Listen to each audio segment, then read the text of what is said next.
बिस्मिल्लाहिर्रहमानिर्रहीम। अच्छा, हमने इसमें लास्ट वीडियो में जो हम देख रहे थे वो कुछ चीज़ें मिस हो गई थी उसमें। एक तो ये था कि जो फॉरवर्ड डिफरेंस फार्मूला हमने बनाया है वो ये आपकी बुक में भी लिखा हुआ है, मैंने यहाँ पे मेंशन कर दिया है। तो जब n की वैल्यू हमने चूँकि 0 से लेकर 4 तक जा रही थी तो n की वैल्यू 4 है। यहाँ पे n की वैल्यू 4 जब हमने पुट की तो ये P4 आ गया, और सिमिलरली ये आपके सामने ये फॉरवर्ड डिफरेंस का फार्मूला बन गया था। तो यही फार्मूला हमारे पास इस टेबल में इस तरह से आ रहा है कि जो पहली वैल्यू है एफ ऑफ एक्स नॉट, ये वैल्यू इस टेबल के टॉप पे रखी हुई है, देखें ये नज़र आ रहा है एफ ऑफ एक्स नॉट। उसके बाद अगली वैल्यू है ए वन की F of X not X one, वो यहाँ से मिलेगी, और ए टू की F of X not X one X two, वो वैल्यू यहाँ से मिलेगी। तो ये देखें, अब ये सीढ़ियाँ जैसे ऊपर से नीचे उतरते हैं इस तरह ये नीचे को जा रहा है और आखिरी वैल्यू हमारे पास ये आ जाएगी। सिमिलरली जो बैकवर्ड का फार्मूला है वो भी कुछ इसी तरह का है। n इज इक्वल टू 4 लिया हमने, तो यहाँ पे देखें एफ ऑफ एक्स 4 आ गया, इधर भी एक्स 4 आ गया, और 4 माइनस वन एक्स 3 आ गया, तो एक्स 4 और एक्स 3 आ गए, और ये एक्स माइनस एक्स 4 तक जाएगा। फिर F of x 4 x 3 x 2, x minus x 4 x minus x 3 है, प्लस एंड सो ऑन। ये हमारे पास चीज़ें इस तरीके से ये मूव कर रही हैं, यानी x4 से शुरू हुआ, x4 x3 हो गया, x4 x3 x2 हो गया, x4 x3 x2 x1 हो गया, और ये 0 तक आ गया। और यहाँ पे पहले कुछ नहीं था इसके साथ, फिर अगले में क्या हो गया, ये 3 तक था तो ये 4 हमारे पास आ रहा है, 3 नहीं आ रहा है यहाँ पे। इसी तरह यहाँ पे ये 2 तक हमारे पास है तो ये 3 तक चलेगा, x माइनस एक्स 4 और x माइनस एक्स 3 एक कम चल रहा है, देखें x माइनस एक्स 4, फिर x माइनस एक्स 4 और x माइनस एक्स 3, और इसी तरह से ये कम होता जा रहा है। लेकिन यहाँ पे x नॉट नहीं आएगा, x नॉट इसलिए नहीं आएगा क्योंकि यहाँ पे देखें ये x1 पे ही क्लोज हो रहा है। अब इसी चीज़ को हम एक एग्जांपल से देखते हैं। एग्जांपल हमारे पास, आपके पास कैलकुलेटर होना चाहिए ताकि आप लोग इसको साथ साथ लेकर चल सको।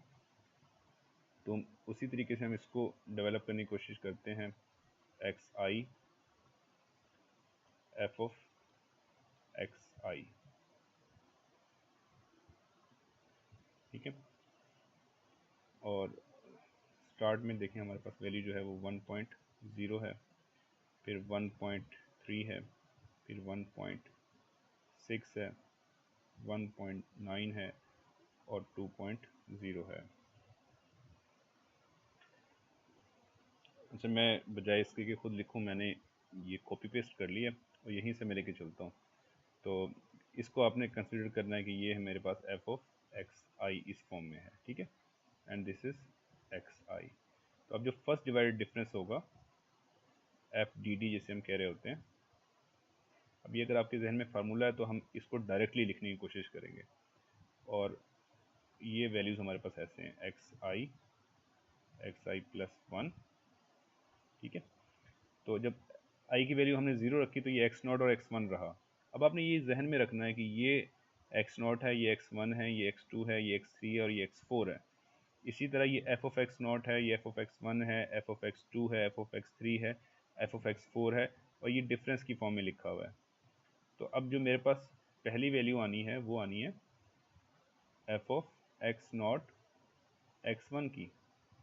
और वो वैल्यू कैसे आती है, मुझे एक तो फार्मूला मेरे पास है, मैं पहले फार्मूले के साथ आपको लिख के बता देता हूँ ताकि बाकी चीज़ें आप खुद कंप्लीट कर लो।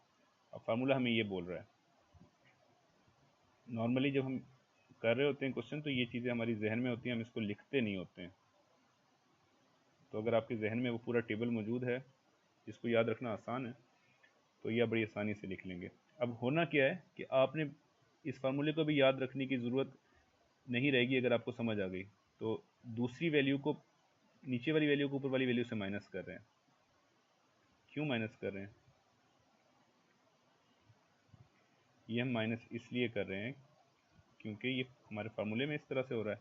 एफ ऑफ एक्स वन, तो ये वाली value F of x one है क्योंकि ये एक्स वन के सामने है, और ये value x not F of X not है क्योंकि एक्स नॉट के सामने है। तो एफ ऑफ एक्स वन की वैल्यू को एफ ऑफ एक्स नॉट से माइनस करते हैं, तो ये आ जाएगी 0.76651 डिवाइड बाई 1.3 माइनस 1.9। ज़ीरो। अब इसको हम सिंप्लीफाई करते हैं, सॉल्व करते हैं और सॉल्व करके देखें कैलकुलेटर में मेरे पास क्या वैल्यू आती है। ये वैल्यू आ गई जी -4837057। वैल्यू वेरीफाई भी कर सकते हैं अपने टेबल के साथ, तो -0.483705 ये देखिए यही वैल्यू हमारे पास आ रही है। तो ये इस पूरे की वैल्यू आ गई। अब हमने किया क्या, बेसिकली हम कैलकुलेटर में ये वाली वैल्यू लिखते हैं, उसके बाद माइनस लिखकर ये वाली वैल्यू रखेंगे और इन दोनों का जो आंसर आएगा उसको इनके डिफरेंस से डिवाइड कर देंगे, 1.3 माइनस 1.0। तो डायरेक्टली हम ये लिखकर ये आंसर यहाँ पे लिख सकते हैं। तो अब सिमिलरली हम क्या करते हैं, जब टेबल बना रहे होते हैं तो हम ये जो वैल्यूज सारी लिखी हुई हैं हम इनको नहीं देख रहे होते, हम बल्कि इनकी जगह पे ये जो वैल्यू हमारे पास ऑलरेडी आ गई है इसी को यूज़ करते हैं और इसको हम यहाँ पे लिख देते हैं। ठीक है। सिमिलरली अगले स्टेप में जब हम जाते हैं, ये इन दोनों से आई है, अगले स्टेप में इन दोनों से वैल्यू आनी है, तो अब मैं क्या करूँगा, इस दूसरी वैल्यू को 0.4554022 माइनस 0.62000860 ये लूँगा। अब चूंकि ये देखें ये दोनों वैल्यूज़ हैं, इनका इम्पैक्ट यहाँ तक आ रहा है, तो 1.6 माइनस 1.3 करूँगा। अगर आपको इसका फार्मूला याद होगा तो आप फार्मूले से भी कर सकते हो। फार्मूले में आपको क्या करना पड़ेगा, आई की जगह पे 1 रखना पड़ेगा, एफ ऑफ x1 x2 हो जाएगा। फिर आप क्या करोगे, F of x2 minus F of x1 divide by x2 minus x1 करोगे, तो इन यही वैल्यूज़ आपके पास आ जाएंगी। ये एफ ऑफ x2 है क्योंकि ये x2 था मेरे पास, ये x1 है और ये x0 है। ठीक है, तो x2 माइनस x1 1.6 माइनस 1.3 आ जाएगा। इसका जो सोल्यूशन आना है वो भी मैं आपको लिख देता हूँ। ये आ जाएगा जी -460 सिमिलरली आप ये बाकी वैल्यूज़ भी इसी तरह से कैलकुलेट कर सकते हैं। अब ये ट्राई करें, वीडियो को पॉज कर लें और उसके बाद देखें ये वैल्यूज़ क्या आ रही हैं। सिमिलरली आप ये वेरीफाई कर लें, बुक में से ये वैल्यूज़ मैंने डायरेक्ट लिख दी हैं, एग्जांपल है ये आपकी। इससे अगला जो स्टेप होगा वो होगा थर्ड डिवाइडेड डिफरेंस। इसको सॉरी सेकंड डिवाइडेड डिफरेंस है ना, और इसको हम जब हम लिख रहे होते हैं तो इसको ऐसे भी लिखते हैं xi प्लस 1 और xi प्लस 2। अब इस स्टेप में भी हमारे पास वैसे ही आना है। अब ये स्टेप अगर आपको समझ आ गया तो पूरी टेबल की पिक्चर आपको उम्मीद है क्लियर हो जाएगी। आई की वैल्यू 0 रखी हमने, इन दोनों को यूज़ करना है, एफ ऑफ x0 x1 और x2 ये आना है हमारे पास, और इसको देखकर हम बता देंगे कि एफ ऑफ x1 x2 आएगा पहले और माइनस क्या होगा एफ ऑफ x0 और एफ ऑफ x1, ये हो जाएगा जी x2 माइनस x1 हो जाएगा। अच्छा, अब x0 सॉरी 0 आएगा ना, x2 माइनस x0 हो जाएगा। अगर यही वैल्यूज़ मैं यहाँ से डायरेक्टली लिखना चाहूँ तो मुझे ये नज़र आना चाहिए कि ये देखिए ये दूसरी वैल्यू है माइनस पहली वैल्यू, क्योंकि ये मुझे पता है कि टेबल से ऐसे ही चल रहा है हमारे पास प्रोसीजर, दूसरी वैल्यू माइनस पहली वैल्यू। अब देखना है कि इनका इम्पैक्ट कहाँ तक जा रहा है, तो इनका इम्पैक्ट बेसिकली ये देखें, ये इम्पैक्ट सारा इसका आ रहा है, ठीक है, और ये इम्पैक्ट यहाँ पे जमा हो रहा है। क्यों इम्पैक्ट यहाँ तक आ रहा है, देखें ये x0 x1 और x2, तो ये क्या कौन सी वैल्यूज़ हैं, ये x0 x1 और x2, ये सारे का सारा इम्पैक्ट हमारे पास यहाँ पे आ रहा है। तो इससे फ़ायदा क्या होगा, फ़ायदा इसका ये होगा कि जब हमने लिखना होगा तो हम बजाय इस फार्मूले को यूज़ करने के हम डायरेक्टली लिख देंगे। और डायरेक्टली कैसे लिखेंगे हम, ये वैल्यू माइनस 0.455 0.5489460 और माइनस माइनस प्लस हो जाएगा 0.4837057 divide by x2 minus x not होना है, और यहाँ पे जो इम्पैक्ट जा रहा है इसका वो यहाँ तक जा रहा है, तो 1.6 माइनस 1.0। तो जब हम टेबल को यूज़ करेंगे तो भी हम यही आंसर लिखेंगे, टेबल के बगैर हम यहाँ से इन वैल्यूज़ को देखकर इनको आपस में माइनस कर लेंगे और इनका इम्पैक्ट जहाँ तक जा रहा होगा उसकी वैल्यूज़ को भी माइनस कर लेंगे। सिमिलरली ये तो हमारे पास इन दोनों का आंसर आएगा, और फिर हम इसका आंसर फाइंड करेंगे और लास्टली हम इनका आंसर फाइंड करेंगे। तो जब इसका आंसर फाइंड करेंगे तो हमारे पास x1, x2 और x3, इसको आप कैलकुलेट कर लीजिएगा ऊपर वाले को ना, इसका आंसर क्या आ रहा है, और मैं आपको सोल्यूशन लिख देता हूँ, वो फिर आप मैच कर लीजिएगा। अगले में क्या होगा, अब इन दोनों में क्या होना है, बेसिकली हमारे पास जो हाईलाइटर में चेंज करके देखूँ अगर ये हो जाए। अब इस केस में हमारे पास एक वैल्यू ये यूज़ हो रही है और एक वैल्यू ये यूज़ हो रही है, तो second value minus first value और डिवाइड बाई, अब इनका इम्पैक्ट कहाँ तक जा रहा है, इस वैल्यू के लिए ये वैल्यू यूज़ हो रही है और ये वैल्यू यूज़ हो रही है, और इस वैल्यू के लिए ये वैल्यू यूज़ हो रही है और ये वैल्यू यूज़ हो रही है। तो ये तीनों वैल्यूज़ के कॉरेस्पॉन्डिंग हमारे पास ये तीन वैल्यूज़ आ रही हैं। तो इससे हमें नज़र आ रहा है कि हमें 1.9 माइनस 1.3 करना है, और यही बात हमें हमारे फार्मूले से भी पता चल जाएगी कि फार्मूला हमें क्या कहेगा कि आपने x2 और x3 को माइनस करना है x1 और x2 की फंक्शनल वैल्यू के साथ। तो ये दोनों ये लिखी हुई हैं, और in the end x3 minus x1 करना है। तो ये वैल्यू मेरे पास x3 है और ये मेरी वैल्यू x1 है, तो इनको मैंने आपस में माइनस कर लेना है।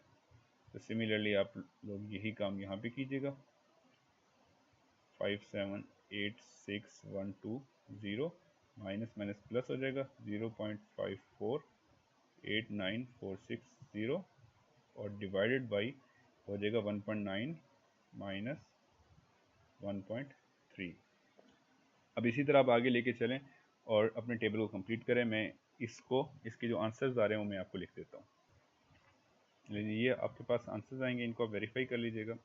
इसके बाद क्या होगा कि हमारे पास थर्ड डिवाइड डिफरेंस आएगा, ठीक है।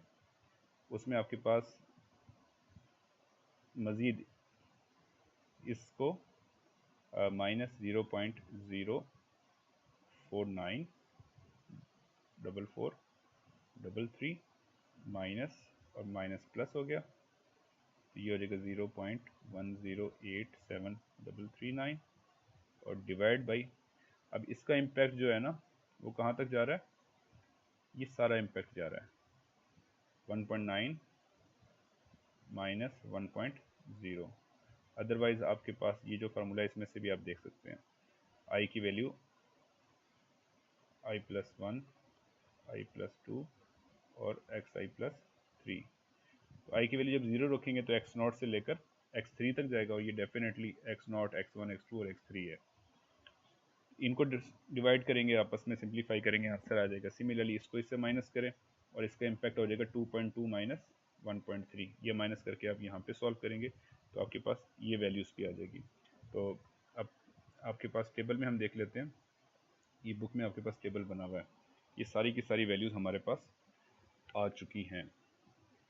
अच्छा, अब इनमें जो समझने की बात है वो ये है कि अब फॉरवर्ड डिवाइडेड डिफरेंस का जो फार्मूला है उसमें हम वैल्यूज़ कैसे लेंगे। तो वो आपको पता है कि ये जो वैल्यू है ये हमारे पास f ऑफ x0 की है, इसी तरह ये वैल्यू आ गई f ऑफ x0 x1 की, ये वैल्यूज़ आ गई f of x0 x1 x2 की, ये वैल्यू आ गई f of x0 x1 x2 x3 की, और ये x0 x1 x2 x3 x4 की। तो फॉरवर्ड डिवाइड डिफरेंस में हमने ये वैल्यूज़ इस तरह से लेंगे और अपने उस फार्मूले में सब्स्टिट्यूट कर देंगे। तो ये मैं आपको यहाँ पे दिखाते हैं, देखें जी। अब ये वैल्यू देखें, हमारे पास जो फार्मूला यहाँ पे बनता है वो आपको यहाँ पे दिखाते हैं ज़रा, जो लिखा था हमने ऑलरेडी P4 मैं उसको कॉपी पेस्ट कर लेता हूँ।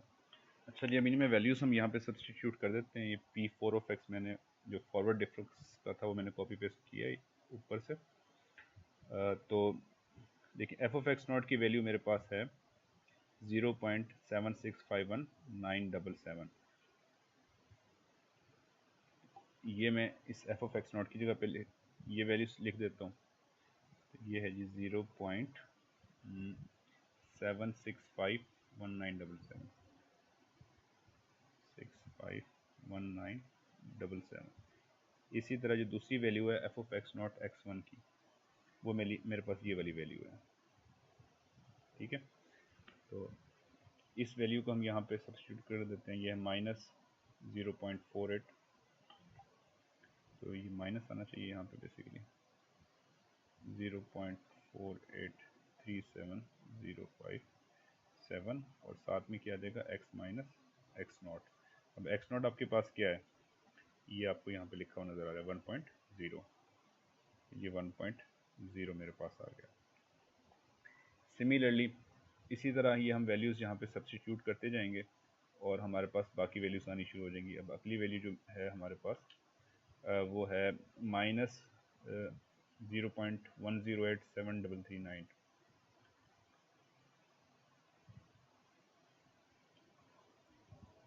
और इसके आगे हमारे पास जो आ जाएंगी, यहीं पे आ गया ना x माइनस x0 था, तो x0 की जगह पे आ गया जी 1.0 और x माइनस x1 भी आना है, तो इसकी जगह पे हमारे पास x1 क्या है जी 1.3। तो ये 1.3 हमारे पास आ गया। इसी तरह बेटा ये बाकी वैल्यूज़ आप यहाँ पे देख लें, ये बुक में आपके पास इन्होंने सॉल्व किया हुआ है। ये देखें, ये आपके पास x0 की वैल्यू है यहाँ पे और a0 की, a1 की वैल्यू हो गई। ठीक है, ये सारी वैल्यूज़ यहाँ पे रखी हुई हैं। तो ये आपके पास वो रिक्वायर्ड पोलिनोमियल P4 ये आपके पास आ गया है।